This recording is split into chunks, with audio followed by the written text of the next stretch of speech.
Everyone, स्वागत है आप सभी का passion of history YouTube channel में।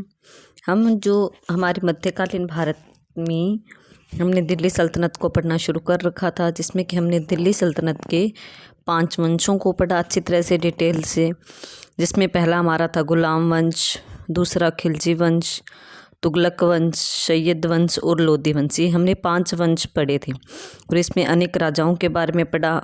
मतलब कि दिल्ली के राजाओं को सुल्तान के नाम से जाना जाता था, इसलिए जो है दिल्ली सल्तनत बोला जाता है इसको, इसलिए हमने दिल्ली सल्तनत के बारे में पढ़ा। तो अब हम करने वाले हैं इस दिल्ली सल्तनत का प्रशासन कैसा था, कि कैसा इसका प्रशासन चला हुआ था दिल्ली सल्तनत में, कि कैसा इनका सब कुछ राज्य का सिस्टम चला हुआ था, क्या क्या पद थे, कौन कौन से मंत्रियों के पद होते थे, किस मंत्री की का क्या पद था, किसकी क्या जिम्मेदारी थी, ये सब कुछ जो है हम प्रशासन में देखते हैं। तो इसमें हम देखते हैं कि कौन सा विभाग किस राजा ने या किस सुल्तान ने बनाया था। इन सब के बारे में हम दिल्ली सल्तनत में पढ़ेंगे, इसके प्रशासन के में पढ़ेंगे।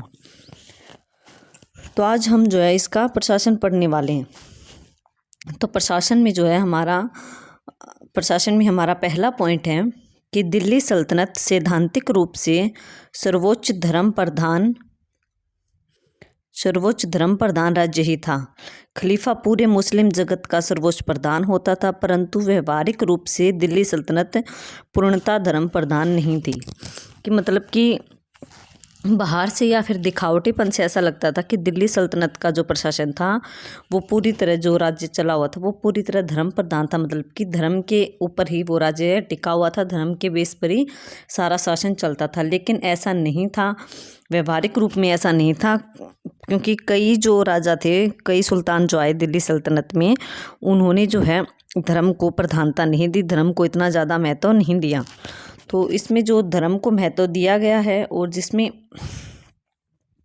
धर्म को महत्व दे रखा है और जो धर्म को महत्व देते हैं वो खलीफा से जो है परमिशन लेते थे। खलीफा कौन था? मुस्लिम जगत का सर्वोच्च प्रधान होता था, कि जो मुस्लिम धर्म को मानने वाले थे उन सभी का प्रधान कौन होता था? खलीफा। तो सभी जो थे वो खलीफा से परमिशन लेते थे, खलीफा से उपाधियाँ प्राप्त करते थे। सेकंड हमारा पॉइंट है कि अधिकांश शासकों ने खलीफा के महत्व को स्वीकारा। कि जो दिल्ली सल्तनत में जो शासक आए उनमें से जो है कई शासकों ने, ये अधिकांश आपको नाम ध्यान रखना कि अधिकांश शासकों ने जो है खलीफा के महत्व को स्वीकारा था। वे स्वयं को खलीफा का नायब कहा था। नायब समझा, मतलब नायब का क्या अर्थ होता है? सहायक। जहाँ कहीं भी आपको नायब नाम लिखा हुआ मिले तो नायब का अर्थ क्या होता है? सहायक। कि जो राजा गद्दी पर बैठे थे दिल्ली सल्तनत में, उन्होंने खलीफा के महत्व को स्वीकार किया, खलीफा से उपाधियां प्राप्त की और खलीफा को खुद का नायब बताया, फिर सहायक बताया। लेकिन कुतुबुद्दीन मुबारक खिलजी जो था उसने स्वयं को खलीफा घोषित किया। ये मोस्ट इम्पोर्टेंट फैक्ट आपको याद रखना है। ऐसे पूछा जा सकता है कि दिल्ली सल्तनत में कौन सा ऐसा शासक था जिसने कि स्वयं को खलीफा घोषित किया? तो वो खिलजी वंश का शासक था, उसका वो नाम था कुतुबुद्दीन मुबारक खिलजी। जो है उसने, जो जब ये गद्दी पर बैठा कुतुबुद्दीन मुबारक खिलजी, तो इसने कहा कि कोई खलीफा नहीं है, मुझे किसी खलीफा से परमिशन लेने की ज़रूरत नहीं, किसी खलीफा से उपाधियां प्राप्त करने की ज़रूरत नहीं है, ना ही मैं किसी खलीफा का सहायक हूँ, बल्कि मैं तो खुद ही खलीफा हूँ। इसने स्वयं को ही खलीफा कहा। तो ये काफ़ी इम्पोर्टेंट फैक्ट बन जाता है यहाँ पर कि दिल्ली सल्तनत में ऐसा कौन सा शासक था जिसने कि खलीफा के महत्व को स्वीकार नहीं किया और खुद को ही खलीफा घोषित किया। तो आपको याद रखना है, खुद को खलीफा घोषित करने वाला दिल्ली सल्तनत में एकमात्र सुल्तान कौन था? कुतुबुद्दीन मुबारक खिलजी। बहुत बार एग्जाम में पूछा गया, रिपीटेड क्वेश्चन है, याद रखिएगा। कुतुबुद्दीन मुबारक खिलजी जो था उसने स्वयं को ही खलीफा घोषित किया, इसने अपने ऊपर किसी को नहीं समझा था जब ये गद्दी पे बैठा। नेक्स्ट पॉइंट हमारा है कि दिल्ली सल्तनत के सभी शासक सुल्तान की उपाधि धारण करते थे। ये आपको ध्यान रखना है कि जो दिल्ली सल्तनत में जो 5 वंश आए थे, गुलाम वंश, खिलजी वंश, तुगलक वंश, सैयद वंश, लोधी वंश, तो जो ये 5 वंश आए, इन 5 वंश में जो भी शासक गद्दी पर बैठे उन सभी ने सुल्तान की उपाधियां धारण की, इस एक आध को छोड़कर। तो सुल्तान की उपाधियां, इसीलिए तो बोला जाता कि सुल्तान इल्तुतमिश, सुल्तान अलाउद्दीन खिलजी, इसीलिए जो है दिल्ली सल्तनत के शासकों को राजा नहीं कहा जाता बल्कि सुल्तान के नाम से जाना जाता है। तो इन्होंने जो है सुल्तान की उपाधि धारण करते थे ये। इन्होंने सुल्तान की उपाधि कहाँ से प्राप्त, किसने शुरू की थी? तो तुर्की शासकों द्वारा शुरू की गई थी। सुल्तान की उपाधि किसने शुरू की थी? तुर्की शासकों ने। महमूद गजनवी जो कि आक्रमणकारी था, जिसने कि सबसे पहले भारत पर आक्रमण किया था, महमूद गजनवी पहला शासक था जिसने सुल्तान की उपाधि धारण की। उसने यह उपाधि बगदाद के खलीफा से प्राप्त की थी। कि सुल्तान की उपाधि सबसे पहले धारण किसने की? मोहम्मद गजनवी ने। उसके बाद जो है जो गुलाम वंश के शासक हैं, इन सभी ने भी उपाधि धारण की। आगे आने वाली जो खिलजी वंश थे, इन सभी वंशों में जो जो शासक थे, उन सभी ने जो है सुल्तान की उपाधि धारण की। तो ये इन्होंने सुल्तान की उपाधि कहाँ से धारण की थी? तो ये बगदाद के खलीफा से इन्होंने प्राप्त की थी। नेक्स्ट है कि खिजर खान को छोड़कर, या नाम याद रखिएगा खिजर खान, कि खिजर खान को छोड़कर दिल्ली सल्तनत के सभी तुर्की शासकों ने सुल्तान की उपाधि धारण की। उसने यह उपाधि जो है महमूद गजनवी से प्राप्त की थी। कि सिर्फ खिजर खान ने जो है सुल्तान की उपाधि धारण नहीं की, बाकी जो है दिल्ली सल्तनत में जो जो शासक गद्दी पर बैठे थे सभी ने सुल्तान की उपाधि धारण की। और ये पूछ लिया जाए कि सुल्तान की उपाधि इन्होंने कहाँ से प्राप्त की थी? तो इन्होंने महमूद गजनवी से प्राप्त की थी, क्योंकि सबसे पहले महमूद गजनवी ने सुल्तान की उपाधि धारण की। इसके बाद जो है इन्होंने आगे आने वाले शासकों ने भी सुल्तान की उपाधियां धारण करना शुरू कर दिया। ये आपको याद रखना है कि खिजर खान ने सुल्तान की उपाधि धारण नहीं की थी। नेक्स्ट हमारा है कि खिजर खान ने अब ये बताया कि खिजर खान ने अगर सुल्तान की उपाधि धारण नहीं की तो इसने किसकी उपाधि धारण की? तो खिजर खान ने तैमूर के पुत्र शाहरुख की, जो तैमूर आक्रमणकारी था उसके पुत्र शाहरुख नाम था उसके पुत्र का, उसका प्रभुत्व स्वीकार किया और रैयत ए आला की उपाधि धारण की। ये आपको याद रखना, ये किसकी उपाधि है? रैयत ए आला, ये खिजर खान की उपाधि, क्योंकि खिजर खान ने सुल्तान की उपाधि धारण नहीं की थी। रैयत आला की उपाधि धारण की। इसने सुल्तान की उपाधि धारण नहीं की, लेकिन इसके पुत्र और उत्तराधिकारी मुबारक शाह ने यह प्रथा समाप्त कर दी और सुल्तान की उपाधियां ग्रहण कर ली। मतलब कि खिजर खान ने सुल्तान की उपाधि धारण नहीं की, जबकि जब पुत्र इसका गद्दी पर बैठा और इसका पोता जो था वो आगे गद्दी पर बैठा, तो इन्होंने जो है सुल्तान की उपाधियां धारण की थी। तो आपको याद रखना यहाँ पर ये फैक्ट इम्पोर्टेंट क्या है कि दिल्ली सल्तनत में ऐसा कौन सा शासक था जिसने सुल्तान की उपाधि धारण नहीं की? तो आपको नाम याद रखना है, कौन था? खिजर खान। खिजर खान ने अगर सुल्तान की उपाधि धारण नहीं की तो इसने कौन सी उपाधि धारण की? तो इसने रैयत आला की उपाधि धारण की। ये आपको ध्यान रखना है। नेक्स्ट हमारा पॉइंट है कि मुस्लिम शासकों में उत्तराधिकार का कोई निश्चित सिद्धांत नहीं था। उत्तराधिकार का मतलब कि एक राजा की मृत्यु के बाद उसका पुत्र गद्दी पर बैठेगा। उत्तराधिकार का कोई निश्चित नियम लागू नहीं था, लेकिन इल्तुतमिश जो था वो पहला मुस्लिम सुल्तान था जिसने की सल्तनत में वंशानुगत शासन का सिद्धांत लागू किया। कि इल्तुतमिश जो कि गुलाम वंश का दूसरा शासक था, इसने जो है जब ये गद्दी पर बैठा तो इसने वंशानुगत का नियम बना दिया कि मेरी मृत्यु के बाद मेरा पुत्र या फिर पुत्री जो है वो गद्दी पर बैठेगा। इसने वंशानुगत का नियम चला दिया।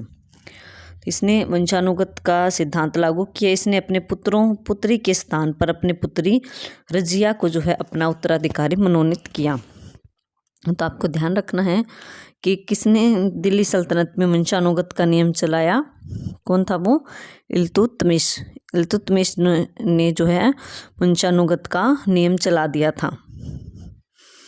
इसके बाद जो है आगे जो भी राजा गद्दी पर बैठे उनके पुत्र आगे गद्दी पर बैठते चले गए। इससे पहले वंशानुगत का नियम लागू नहीं था दिल्ली सल्तनत में।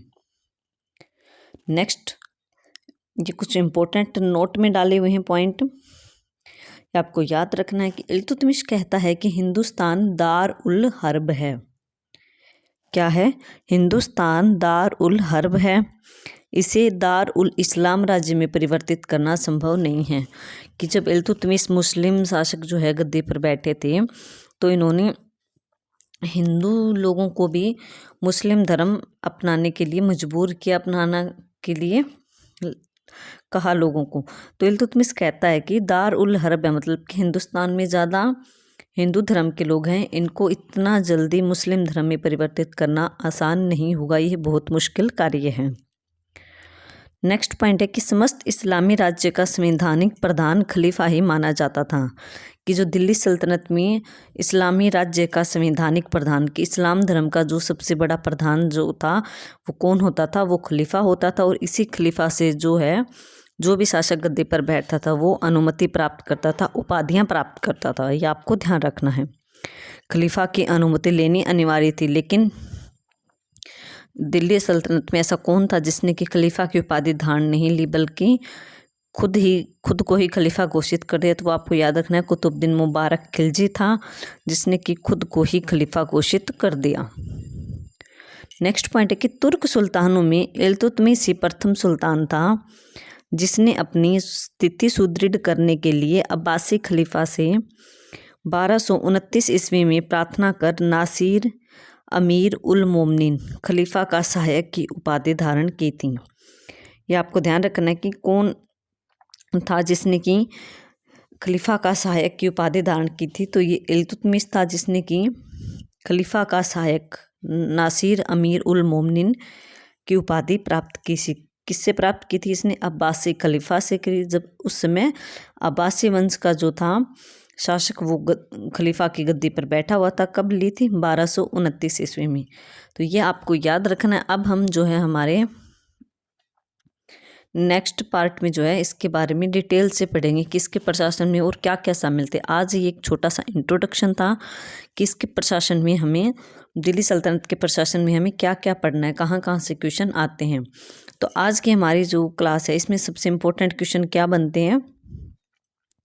सबसे इम्पोर्टेंट तो हमारा एक तो यही था कि कुतुबुद्दीन मुबारक खिलजी था, इसने स्वयं को खलीफा घोषित किया। आपसे पूछ सकता है कि दिल्ली सल्तनत में ऐसा एकमात्र शासक कौन था जिसने कि खलीफा का प्रभुत्व स्वीकार नहीं किया बल्कि खुद को ही खलीफा घोषित कर दिया? तो वो खिलजी वंश से था। उसका क्या नाम था? कुतुबुद्दीन मुबारक खिलजी। कुतुबुद्दीन मुबारक खिलजी। ये नाम आपको अच्छी तरह से याद रखना, बहुत बार एग्जाम में पूछा गया, रिपीटेड क्वेश्चन है। और सुल्तान की उपाधि धारण करती थी, ये तो मैं आपको बताया। ये हम पढ़ते भी हैं, जब दिल्ली सल्तनत के शासकों को पढ़ते हैं तो सुल्तान ये सुल्तान वो, तो सुल्तान की उपाधियां धारण करती थी, इसीलिए इनको सुल्तान बोला गया है।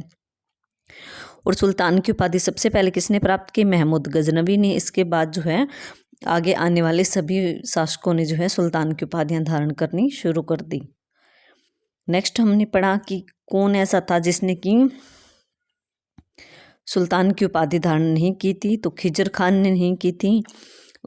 खिजर खान ने सुल्तान की उपाधि धारण नहीं की। एकमात्र ऐसा शासक था पूरी दिल्ली सल्तनत में, पांचों वंशों में एकमात्र शासक जिसने कि सुल्तान की उपाधि धारण नहीं की, बल्कि इसने रैयत ए आला की उपाधि धारण की।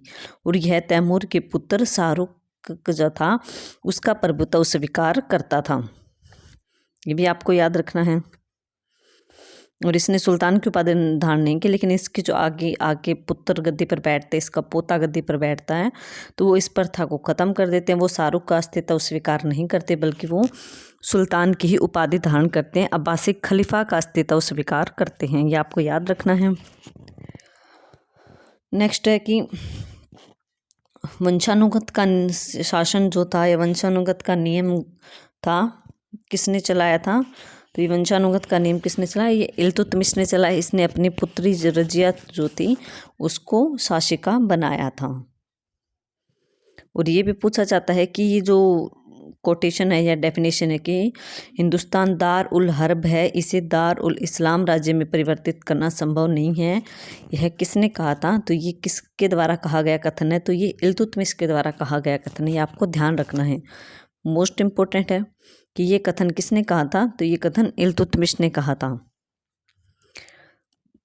नेक्स्ट है कि तुर्की सुल्तान में इल्तुतमिश ही प्रथम सुल्तान था जिसने अपनी स्थिति सुदृढ़ करने के लिए अब्बासी खलीफा से नासिर अमीर उल मोमिनीन खलीफा का सहायक की उपाधि धारण की थी। पूछ सकते हैं कि नासिर अमीर उल मोमिनीन किसकी उपाधि थी, तो ये इल्तुतमिश की उपाधि थी। इसका अर्थ क्या होता है, तो इसका अर्थ होता है खलीफा का सहायक। और ये जो है इसने किससे प्राप्त की थी, तो इल्तुतमिश ने ये अब्बासी खलीफा से प्राप्त की थी। तो ये आपका इम्पोर्टेंट था इसमें। बाकी जो हम इसके प्रशासन के बारे में हमारे नेक्स्ट क्लास में देखेंगे, अच्छे से पूरी डिटेल से जो है हम पढ़ेंगे कि इसमें कौन कौन से विभाग होते थे, किस विभाग का क्या काम था, किस विभाग के मंत्री को क्या कहा जाता था। इन सब के बारे में, जो मंत्रियों के विभाग हैं, इन सब के बारे में हम जो हमारी नेक्स्ट क्लास में पढ़ेंगे। आज एक छोटा सा इंट्रोडक्शन था इसके प्रशासन के बारे में पढ़ने के लिए, तो हम इसके प्रशासन को पूरे डिटेल से करेंगे क्योंकि दिल्ली सल्तनत के प्रशासन से काफ़ी क्वेश्चन एग्जाम में आते हैं, काफ़ी इंपॉर्टेंट क्वेश्चन यहाँ से बनते हैं। जहाँ जहाँ से क्वेश्चन निकल कर आएंगे मैं आपको बताते जाऊँगी कि हाँ ये पूछा गया है एग्ज़ाम में, ये पूछा जा चुका है। तो आप उस चीज़ को ज़्यादा अंडरलाइन कर लीजिएगा, नोट कर लीजिएगा, इम्पोर्टेंट लिख लीजिएगा, क्योंकि मैं जो भी बता रही हूँ एग्ज़ाम में आए हुए क्वेश्चन ही बता रही हूँ, एक्स्ट्रा कुछ भी नहीं बता रही। मेरी क्लास में आपको जो भी फैक्ट मिलेंगे सारे के सारे रिपीटेड जो भी एग्ज़ाम में पूछे गए हैं वही फैक्ट मैंने क्लास में उठाए हैं, फालतू की चीज़ें मैंने आपको नहीं बताई हैं। ओके, चलिए ठीक है, थैंक यू सो मच।